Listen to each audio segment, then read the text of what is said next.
Gold trusted gold buyers. మీరు తాకట్టు పెట్టిన బంగారాన్ని విడిపించి ఈ రోజు ఉన్న మార్కెట్ ధరకు కొనబడను.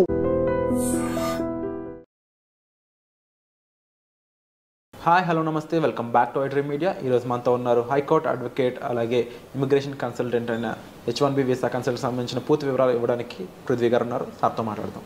Hi sir. Hi Virat. Sir, current situation of NRI, అమెరికాలో ఉన్న ఎన్ఆర్ఐ సిచ్యువేషన్ ఎలా ఉందంటే అమెరికాలో ఉండలేరు, ఇటు ఇండియా రాలేరు అన్న విధంగా ఉంది. ఎందుకంటారు? అసలు ఏం జరుగుతుంది అక్కడ రైట్ నౌ?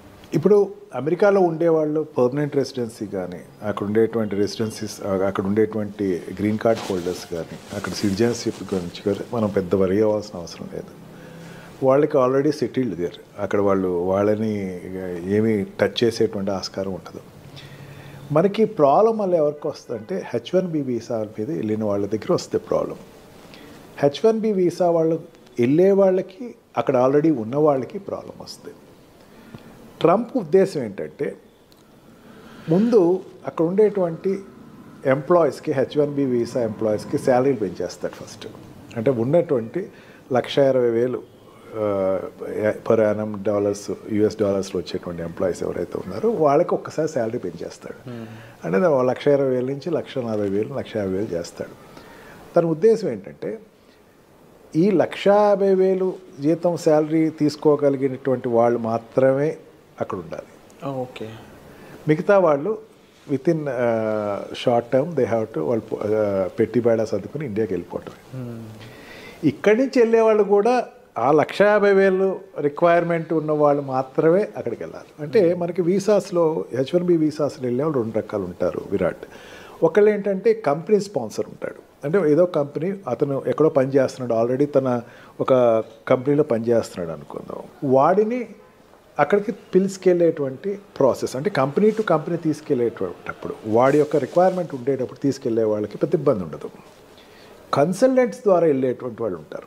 కన్సల్టెంట్ ద్వారా ఏంటంటే ఆల్రెడీ అక్కడ ఎవడో ఎంప్లాయ్మెంట్ నిన్ను పిలుస్తారు, నువ్వు ఫేక్ ఎక్స్పీరియన్స్లు పెట్టుకో, లేకపోతే ఏదో పెట్టుకో, ఏదో రకంగా అక్కడికి వెళ్ళిపో అనే వాళ్ళకి మాత్రం ఇది గడ్డుకాలం.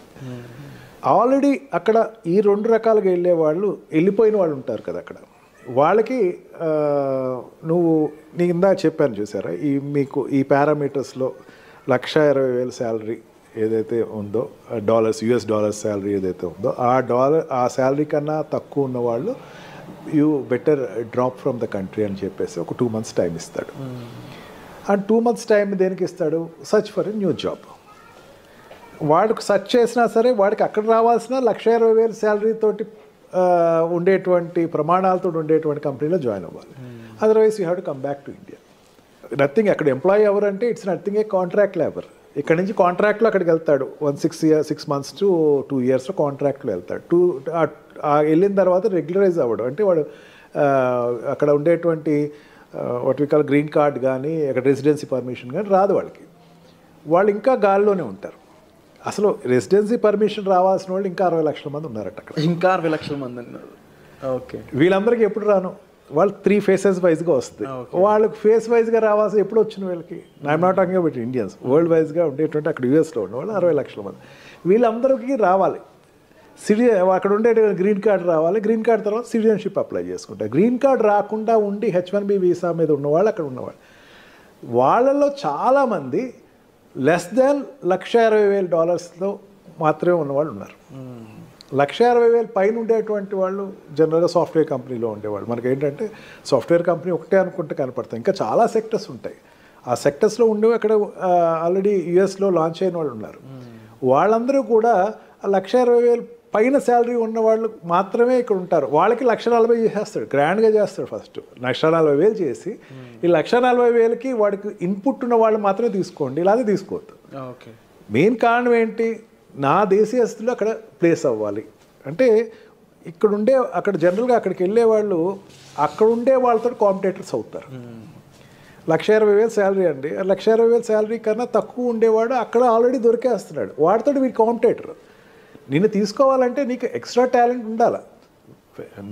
నీ పర్సనాలిటీ నువ్వు ఎంబోర్డ్ చేసుకోవాలంటే నీకు you must be an extraordinary person for US. నిన్ను తీసుకెళ్ళాలి అనుకుంటే ఆ రకంగా నువ్వు వెళ్ళిన వాళ్ళు చూడాలి అని చెప్పేసి ట్రంప్కు ఒక నిర్దిష్టమైనటువంటి ఆలోచన అయితే తన తీసుకొచ్చే అవకాశం ఎక్కువే కనపడుతుంది. ఈ రకంగా చూసుకుంటే వెళ్ళే వాళ్ళకి ఆల్రెడీ ఎగ్జిస్టింగ్ ఉన్న వాళ్ళకి కూడా కొంచెం ఇబ్బందులు అయితే ఖచ్చితంగా ఉంటుంది. బట్ ఒకటి నా స్ట్రాంగ్ ఫీలింగ్ ఏంటంటే మన ప్రైమ్ మినిస్టర్ తోటి ఆయన మంచి రిలేషన్షిప్ ఉంది. Of course. అని చైనాకున్న వ్యతిరేకత ఇక్కడ టార్గెట్ అంతా కూడా చైనా వాళ్ళ మీద ఎక్కువ టార్గెట్ ఉంది, కానీ ఇండియన్స్ మీద అంత ఎక్కువ టార్గెట్ అతనికి లేదు. ఓకే. ఖచ్చితంగా లీజర్ పీరియడ్స్ ఏదైనా ఉండే పెంచవచ్చు. అండ్ ఈ what we call for example ఇప్పుడు ఎకానమికల్గా చూసుకుందాం.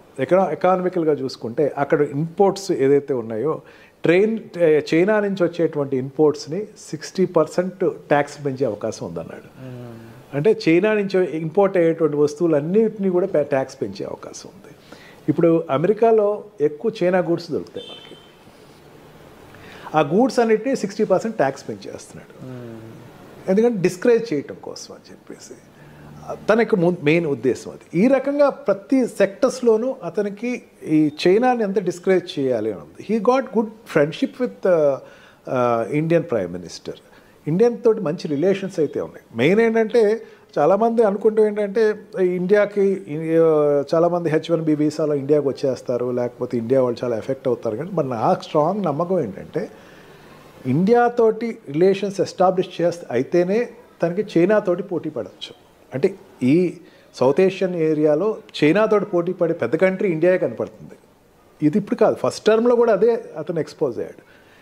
ఈ రకంగా చూసుకున్నా సరే ట్రంప్ ఉండేటువంటి తన పాలసీస్ అన్నిటినీ కూడా ఇండియా వైజ్కి వచ్చేసరికి కొంచెం లీజర్గా కొంచెం లీనియంట్గానే చూడొచ్చు. అందుకని అంత డ్రాస్టిక్గా మనకేం నష్టం రాకపోవచ్చు. బట్ వన్ థింగ్, కన్సల్టెంట్స్ నుంచి వెళ్ళేవాళ్ళు కాస్త జాగ్రత్తగా ఎక్కువ చూసుకుని ఫేక్లు తక్కువ పెట్టుకుని, ఫేక్లు కాకుండా ఒరిజినల్గా మీరు ఉండేటువంటి మీ ప్రజెంటేషన్ ఉంటే కనుక they will get benefited of it. Already అక్కడ ఎగ్జిస్టింగ్ ఉన్నవాళ్ళు కూడా ఇమీడియట్గా మళ్ళీ ఇంకో కంపెనీలో జాయిన్ అయ్యి ఇమీడియట్గా దాన్ని అతను what we call lean period ఏదైతే ఉందో ఆ పీరియడ్ నుంచి బయటకు వచ్చేసి వెంటనే ఇంకో దానికి ఎంప్లాయ్మెంట్ అప్లై చేసుకుని షిఫ్ట్ అయితే బెటర్. అదర్వైజ్ ఒక రోజు ఏదో ఒక రోజు ఒక పరిస్థితి వస్తుంది, where you have to come out of the country. But one thing, consultants నుంచి వెళ్ళేవాళ్ళు కాస్త జాగ్రత్తగా ఎక్కువ చూసుకుని ఫేక్లు తక్కువ పెట్టుకుని, ఫేక్లు కాకుండా ఒరిజినల్గా మీరు ఉండేటువంటి మీ ప్రజెంటేషన్ ఉంటే కనుక they will get benefited of it. Already అక్కడ ఎగ్జిస్టింగ్ ఉన్నవాళ్ళు కూడా ఇమీడియట్గా మళ్ళీ ఇంకో కంపెనీలో జాయిన్ అయ్యి ఇమీడియట్గా దాన్ని అతను what we call lean period ఏదైతే ఉందో ఆ పీరియడ్ నుంచి బయటకు వచ్చేసి వెంటనే ఇంకో దానికి ఎంప్లాయ్మెంట్ అప్లై చేసుకుని షిఫ్ట్ అయితే బెటర్. అదర్వైజ్ ఒక రోజు ఏదో ఒక రోజు ఒక పరిస్థితి వస్తుంది, where you have to come out of the country. Sir తప్పకుండా ఈ పరిస్థితులు అనేవి ఏ విధంగా వెళ్ళబోతున్నాయని చూడాలి. దీనికి సంబంధించి మీకు ఎటువంటి హెల్ప్ కావాలన్నా సరే డిస్ప్లే అవుతున్న నెంబర్స్ కాల్ చేసి సార్ని మీరు కన్సల్ట్ చేయొచ్చు. Thank you so much.